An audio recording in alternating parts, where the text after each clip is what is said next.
Welcome back to Feed the Beast Stoneblock 4. I'm Bumpstar, and last episode we finally got our fission reactor online and started producing all this nuclear waste. And today we're putting that to work. In this episode we're going to take that nuclear waste and convert it into plutonium and polonium, and then use those to create antimatter and the SPS machine. This is one of the biggest progression milestones in the entire pack, so there's a lot that needs to go right. But if everything works, we'll officially be producing antimatter for tier 5. Let's jump in and see if we can make that happen. So we have our reactor up and running. I currently have that burning at 400 millibuckets a tick, and that's kind of where we even out.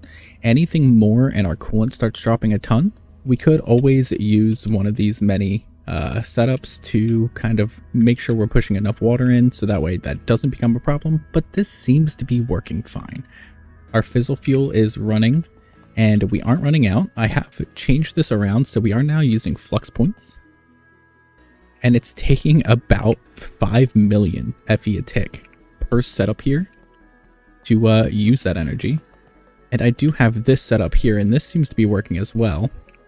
And this is just a flux accessor with a flux plug, so it's pulling the FE out from our system. But as you can see, our FE in our system is still going up an absolute ton. So we have plenty of energy. And like the end of last episode, I did set this up with a flux accessor, so that way it's pulling the energy out of this. And with that reactor running over there at 400 millibuckets a tick, we have pretty much evened out our steam. So we are using just as much steam as we are pulling in. So it's just kind of sitting steady, which means we're producing 31.9 million FE a tick from this turbine. The only other thing I did then is I moved this, our neutron activator, up top into this room, because we're going to be pumping some nuclear waste into it. And we're going to be doing that to make our polonium, because all we need to do is send nuclear waste in with a neutron pile and some heat, and we'll get polonium that way. Then we're going to take that polonium and we're going to pump it out into a pressurized reaction chamber with some water and some fluoride dust, and that is going to create our polonium pellets, and we're going to get some spent nuclear waste from that as well.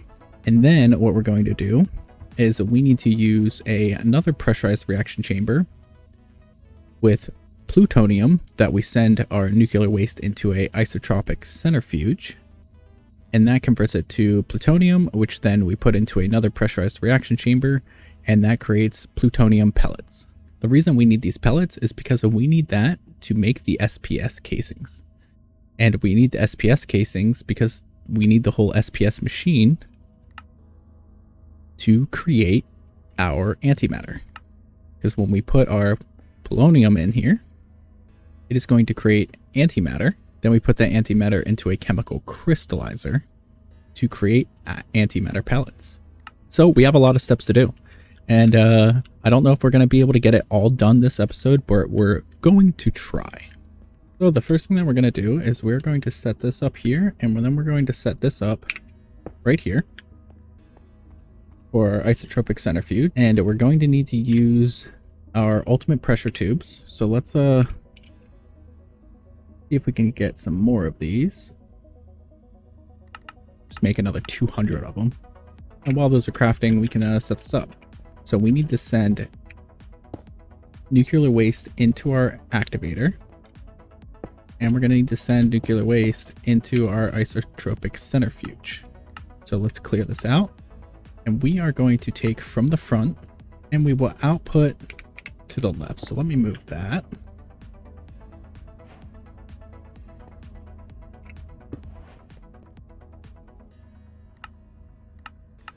And then from here, we are going to send our nuclear waste in from the front.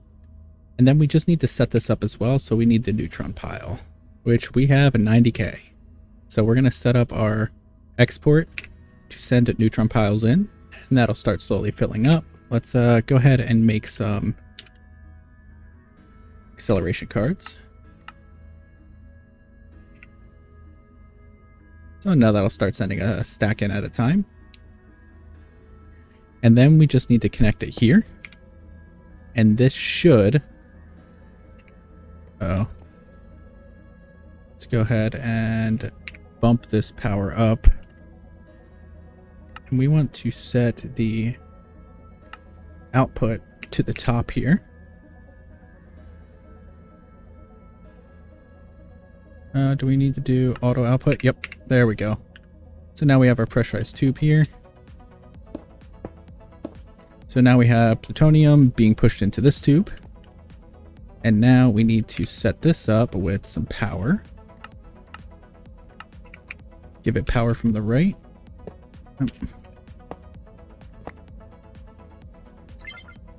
And let's go ahead and put this right here. This should start converting to plutonium. Then we'll go ahead and put this here. And we just move those up.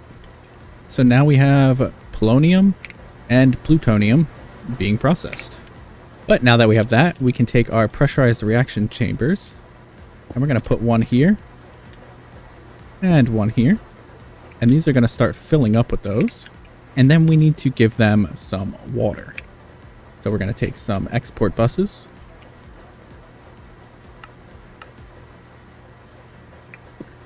And we will place those on the back.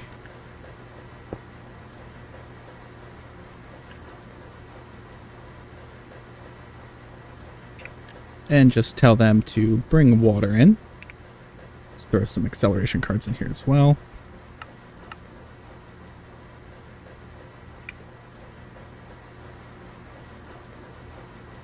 Then we're just going to throw some flux points on this and make sure these are set up. So clear that out, and we're going to input from the bottom our chemicals. There we go. So clear that one and clear that. And we're going to input from the back. And then we will output items from the top, auto eject on, and take our energy from there. Then we're going to set this one up to be the same. So we take our chemicals and we input from the bottom, fluid, input from the back, and item, input from the back and output from the top with our energy to the left. I think I need to set this up too for fluid. There we go.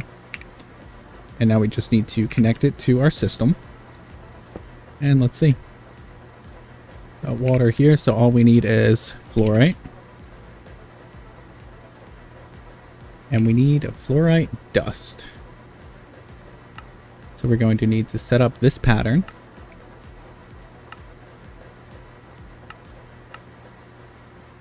And actually, let's set this up to 64.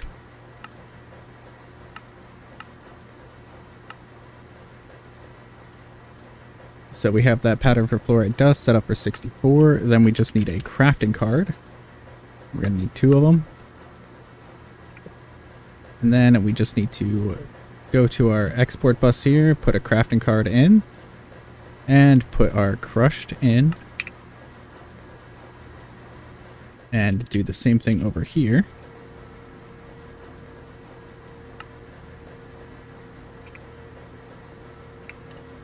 And now this should start making polonium pellets.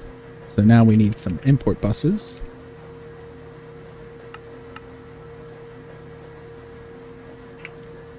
And we're going to go ahead and put those on the top.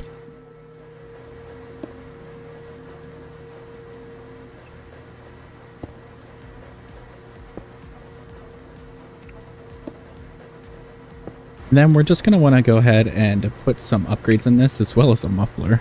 And then we also need our pressurized to send out the spent nuclear. Chemical. I'm going to output to the left. And same thing over here. Chemical. Output to the left. And we just pretty much the same thing that we have set up over here. We just want to feed this out. And we're just going to bring this to the roof. And we'll just keep spreading this out over time because it will eventually decay. But now we should have plutonium coming in. Or polonium coming in, and there it is. Plutonium. Perfect. And now that we have those 2 items, we can now start making everything that we need for our SPS machine. So I'm going to set up all these patterns, and we'll start crafting it.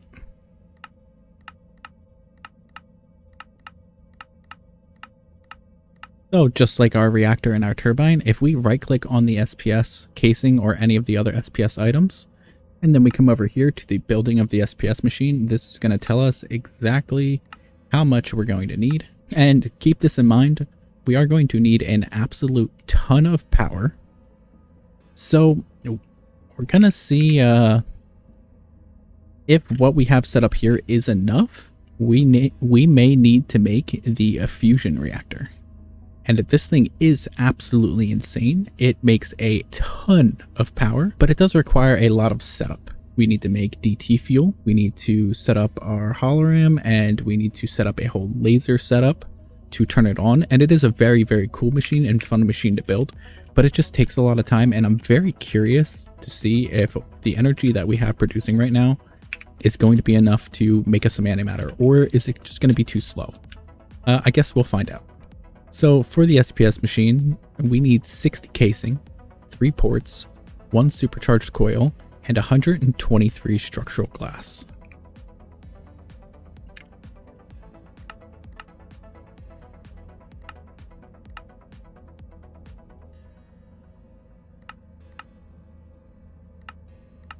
So we now have everything for our SPS machine. So I think I'm going to set that up just right in here. So that way we can just transfer everything over and put it against the wall here. We're going to do it 4 from the wall, and we're just going to build it here. And then for the SPS machine, it's a very simple machine to build. This is it. It is a 3 to 1 to 3 to 1 to 3 to 1 circle with a port in the center of each area. So we're going to, with 3 ports in the center of different walls. So we're just going to go ahead and build this. So we're going to put 1 port here, and then just cover this in glass, and it has to be structural glass. And then let's go ahead and just do 3 on each side.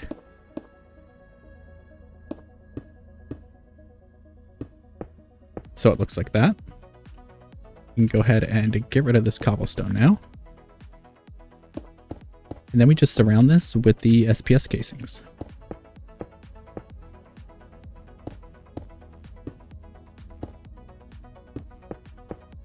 And then we just repeat this pattern over and over again. So 3 here, and then 1, 2, 3. And so it's a 3 by 3 in the middle with 3 on top. So we need to go over 2 more. And then we just put 3 here. Just like that. And we do that all around, and then we fill up the empty spaces with our casings.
And then we just have one more side to do, but before we do that, we're going to go ahead and break this piece out, and we're going to put a port here with our supercharged coil on top.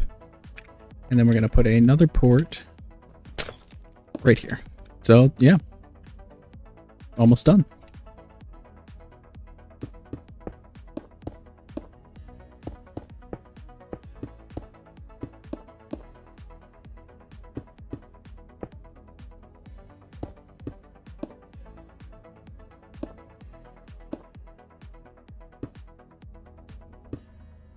And our SPS machine is complete.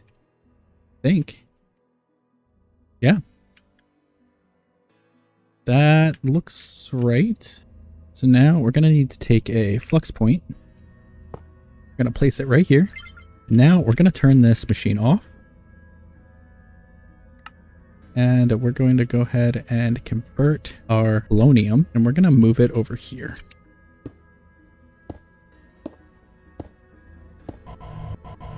And let's go ahead and just turn this off for now, because I want to make sure that we're not going to run out of power. It is using a lot of power, but not as much as I thought. It can obviously use a lot more if we had more polonium being pumped into it. But now we have antimatter. And granted, we only have 23 millibuckets right now, but that'll go over time and give us some antimatter. And then we can use this antimatter in a chemical crystallizer for every 1 bucket to make a antimatter pellet. Now we're going to use that chemical crystallizer and we're going to make 2 antimatter pellets. But unfortunately, I don't think it's a pressurized tube. Is it a fluid? Let's find out. I think it's a chemical, right? Yeah. There we go. Just had to set that to an output. Okay, so I should be able to break these 2. And now as we get antimatter, this will fill up. And this will make us some antimatter pellets. And it's just going to take a little bit of time to do that. But let's go ahead and see how our polonium is going. We have 132 millibuckets. So I wonder if we go ahead and turn this to bypass limit.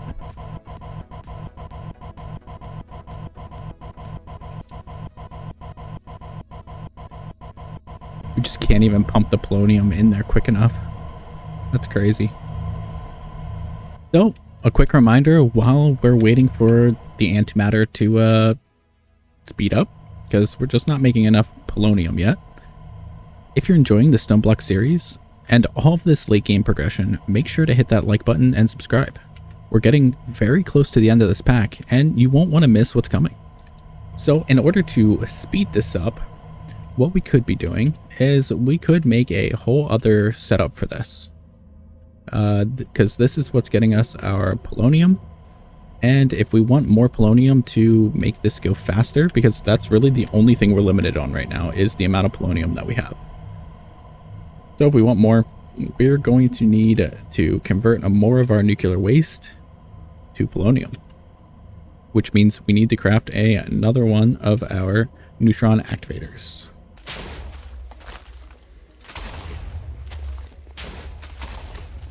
What the heck is going on up here?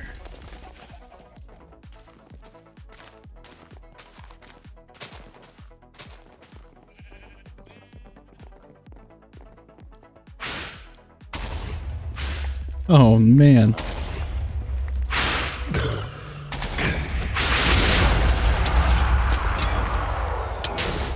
Well,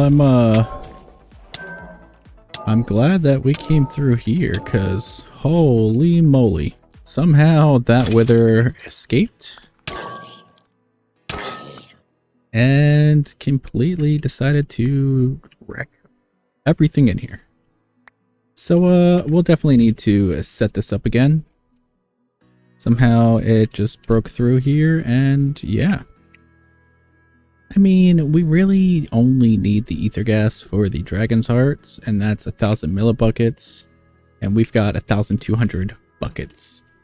So I think we're okay. The big thing is just going to have to be resetting up our draconic fusion crafting, because unfortunately it looks like it destroyed a bunch of those. And yeah, we're just gonna have to recraft all that. So not the best thing in the world, but it's fine. We'll make it work. Luckily, this is all still in contact. I was wondering what that exploding was going on though. Anyway, so I have made enough to make 3 more of these neutron activators. So we're just gonna set up 3 more of these here and give it a go.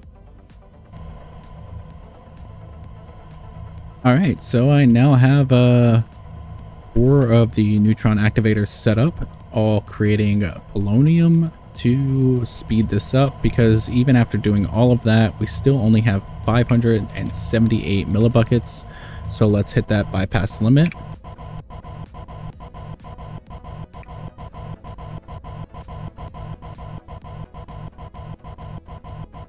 It's definitely going a lot faster, and it's keeping up with the polonium. I mean, this is definitely going down very quickly, but it should at least be something. And we're getting our first antimatter pellet.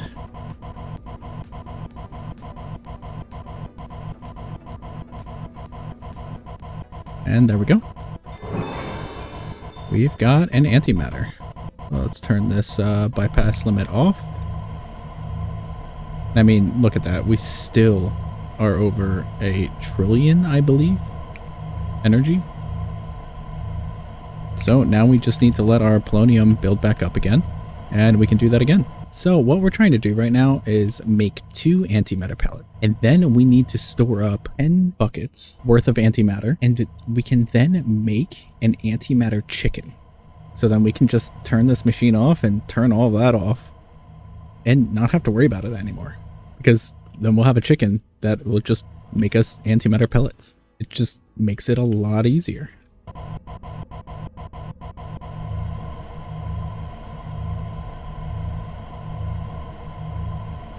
There we go. If we turn power surge on, this is now just eating through this power. But we're going to go ahead and turn that all off, so that way we don't lose all of our power by doing that. And actually, just like with the neuron chicken, we can't make the antimatter one yet, because we need to complete this quest to be able to do so. So that'll be something for once this quest line is done. But for now, we have antimatter, which means that we can move on to the next step, creating our black hole. But that'll be for next episode. So that's going to be it for today's episode. We finally created antimatter, we converted our nuclear waste over to polonium and plutonium, and made the pellets for those, so that way we can make the SPS machine, to then pump our polonium into it with some power and create our antimatter and our antimatter pellets, or crystals, or whatever they're called. Which means next episode is black hole time, which means we're going to need to experiment with our particle accelerator, because it's not going to be quite strong enough to create that black hole yet. So we have a little bit to do with that. If you enjoyed this episode, make sure to leave a like and subscribe to the channel. Thank you so much for watching, and I will see you in the next one. Later.